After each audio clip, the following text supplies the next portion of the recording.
Hi, another day from Bordo's kitchen, and today I'm going to do a dish which is a heritage and a twist. I was at a restaurant brunch, and there was this dish called a chowder, which is a very common dish in Western countries. The clam chowder, Boston clam chowder is very famous, or New England clam chowder.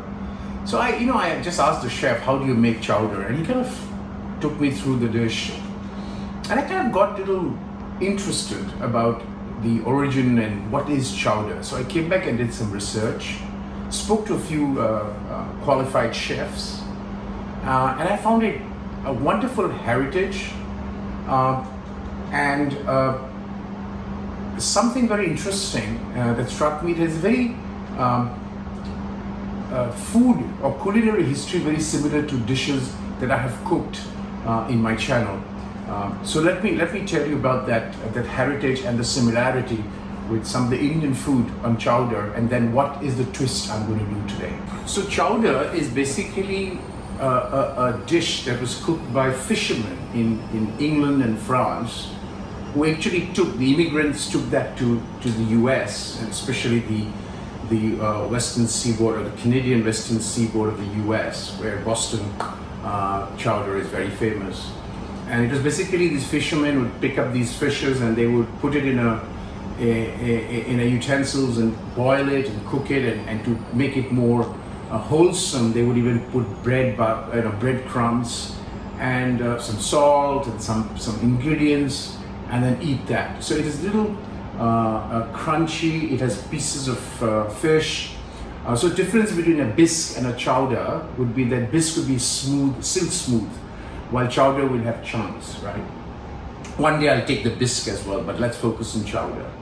So chowder basically went from common man's kitchen or fisherman's kitchen to the rich people's kind of dining, if you will, which is why it's served in all the famous restaurants and hotels as a standard dish.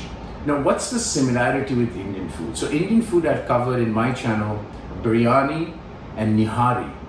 Both of these were basically common man's food that went up from the common man's kitchen to the royal kitchen, because most of the food that we see in India came from the royal kitchen down to the common man's kitchen.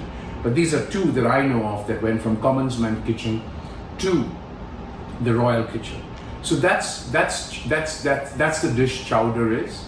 But what is interesting is the chowder is not the food or the ingredient that it's called. It's basically the utensil that it's cooked in, and it's kind of, the French is chaudron. If I think I've got the pronunciation right, chaudron. It's kind of a pot where it is cooked.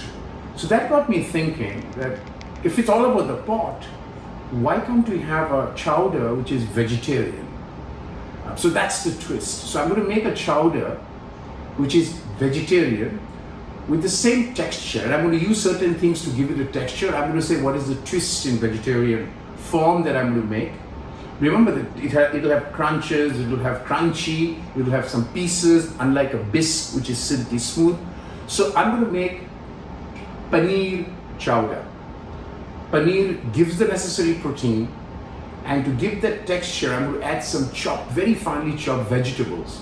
I'm going to use cauliflower today, but you can use broccoli, cauliflower, cabbage, even potato. But I'm going to keep it very healthy with cauliflower, paneer, chowder. Again, chowder is not necessarily non-veg. Chowder is the utensil that it's cooked in. So today I'm going to make paneer chowder. So I'm going to create the paneer to give that protein thing. So I've got here paneer. I'm just going to blend the paneer into a thick paste. All right. You can also just keep the paneer as is, doesn't matter. But I wanted to make it really a chowdery, kind of a chowder, so I wanted to use that. And I'm using vegetarian broth. So I'm going to put a little bit of broth and make that into a paste. So that goes, and again, as I said, you can do this, bring it into a paste, which I'll show what I do with it, or alternatively, you can keep these paneer as is, but the paneer sizes have to be small, like I have. right? Not the big chunks of paneer that you get generally at the store. So now this is cooking time. It's a very simple dish to make, very healthy, very vegetarian. So what I'm going to do is, if you can come here, I'm going to put some olive oil, right? The olive oil gives a little bit of a nice kind of texture to the thing, and then I'm going to put in 2 butter. So here in Hong Kong now we get these, but instead of cutting the butter, you get pieces of these butters packed like small slices, which is good. So I'm going to add this, and as it happens, remember this is a Western dish. So I've got julian cut garlic, and these are not to be browned, all right? So as this butter is melting in the olive oil, I'm just going to put the garlic. I'm not going to brown the garlic. I'm not going to brown the garlic, but just let the garlic, the olive oil, and the butter to kind of fuse and get the flavor of the flavor of the olive oil and the garlic to fuse in. And once that happens, as I said, I'm making this with cauliflower. So I've cut the cauliflower very fine.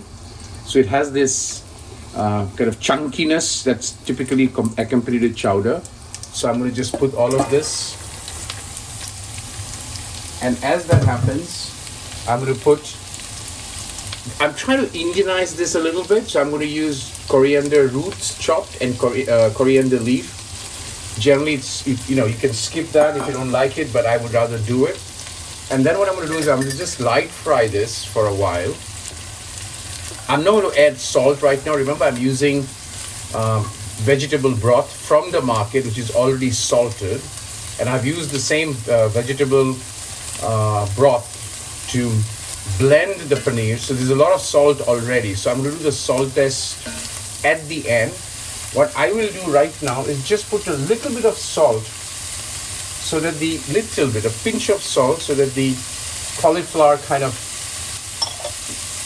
cooks. The cauliflower is frying.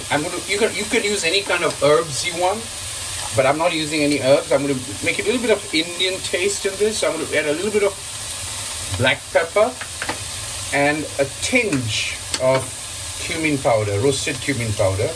Nothing more goes in, but if you want to go the chowder way, you can use any other Western herbs, but I'm just going to do this. So I've got the cauliflower frying for about 5-6 minutes. At this stage, I'll put the vegetable broth, and I will add, because the vegetable broth has salt, I will add some water to this so it doesn't get very salty. And I'm going to boil this with the broth for I'll try and mash these so it gets the chowder flavor. So once I boil this for about, on slow flame for about 8-10 minutes, the cauliflowers are going to start melting in, which is exactly the kind of texture and flavor you want for the chowder. Yeah. Well, the cauliflower has been cooking now for about 15 minutes. And I'm just going to mash it a little bit, right? And at this stage, it's time to add the paneer, the blended paneer. So I'm just going to put it in there. Use a spatula to take these things out.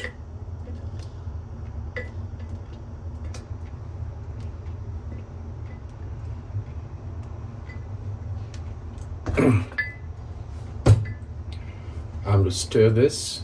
I'm still cooking on a slow flame, and as you can see, it's giving the color of a chowder. For those of you who have eaten chowder, I'm going to blend it, and then I'm going to cook it for another 5 to 10 minutes, and it's ready for serving. At this stage, I'll do a little bit of salt test just to make sure.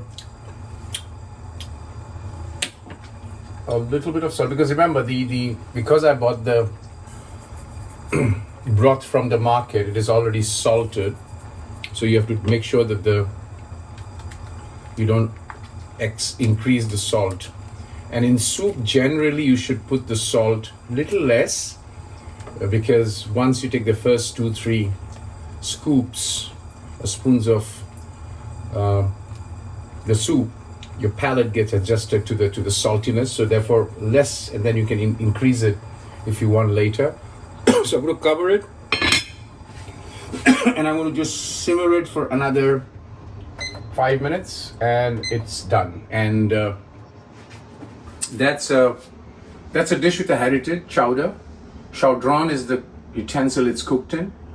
And I did a twist of having the same thing cooked in paneer. Paneer is cottage cheese, which is a very popular dish.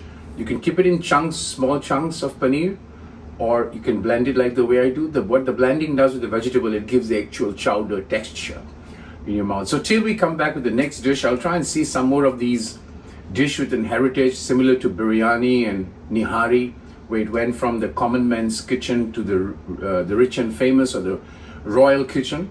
We'll come back and do more of such dishes with a twist. Till then, from Bordo's kitchen.